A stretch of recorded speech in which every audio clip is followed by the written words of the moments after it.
All right, here we're going to look at complex conjugates or using complex conjugates to simplify a quotient. I've mentioned in the previous videos the word conjugate. Now we're talking, and we were talking about it earlier, but I didn't go into as much detail.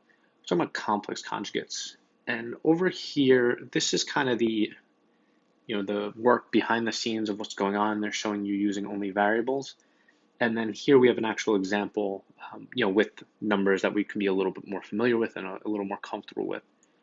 The main idea here is that these two terms in the middle are going to be opposites of one another and they're going to drop out. Over here you had minus ABI plus ABI, and in the example we have negative 56i and positive 56i.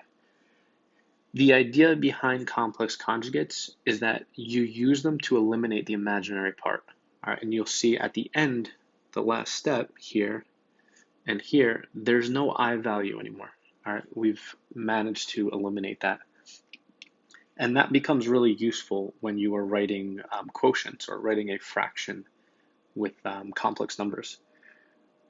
You don't want to have an imaginary number in the denominator. All right, so this I down here really shouldn't be there. All right, we want to simplify or rewrite this expression so that the I value is not in the denominator.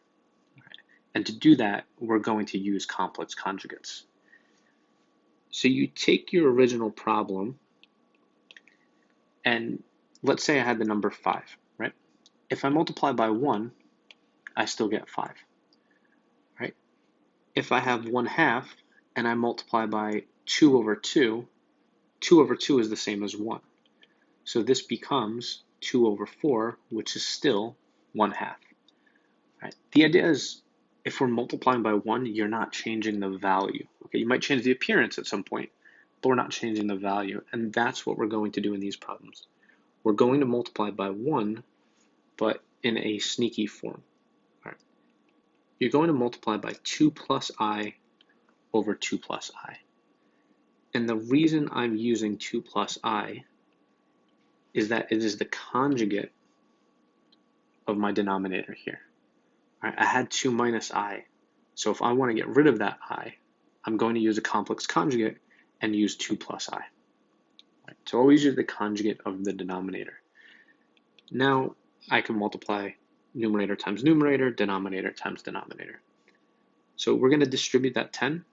10 times 2 would be 20, and 10 times I would be 10I. That's going to be over. Now I'm going to use my FOIL method and distribute. So I'm going to get 4.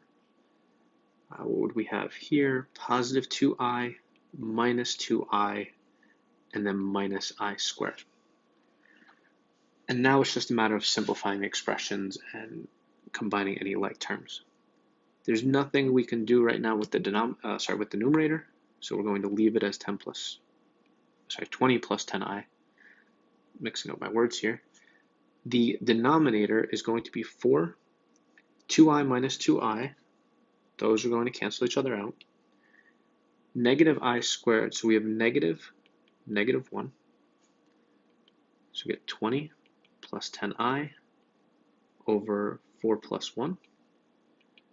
20 plus 10I over 5. Now, in this case, normally, I'm not going to say normally, a lot of times you would be done here. All right, once the imaginary part is out of your denominator, you're good. What you do need to check for is you do need to simplify if possible. So I'm going to rewrite this on the next line. I have 20 plus 10I over 5. And what happens here is I can reduce each piece by 5. Right, I can divide these. So I'm going to rewrite this as 4 plus 2I. Right, everything is being divided by 5. Okay, they have a common factor, so you would do that. They are asking you to write the form in write the answer in A plus BI form, and this is in A plus BI form. Depending on how picky we are about the solutions, let's say, I'm going to change colors here so we don't get this confused. Let's say you had something like 7 plus 2I over 3 as your final answer. This is not in a plus bi form, but it's very easy to put it in a plus bi form.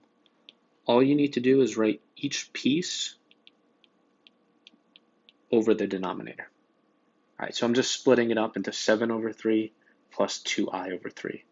And now this is in a plus bi form. It would kind of be the same idea. Again, let's change colors here. Let's say you had 8 plus 5i over, or let's change this to subtraction so we see that it doesn't matter. Let's say with 8 minus 5i over 4. I would change this to 8 over 4 minus 5i over 4. And then that first piece I could actually reduce. So my answer would be this here. Right? And that would be my a plus bi form. So don't panic when you get the fractions at the end. Most times you are going to get answers that look a little bit more like this or this in the purple and the green examples I have here. They won't always work out as nicely as the example problem. But if you are asked to write it in a plus bi form, just split it into two fractions and then you'll be okay.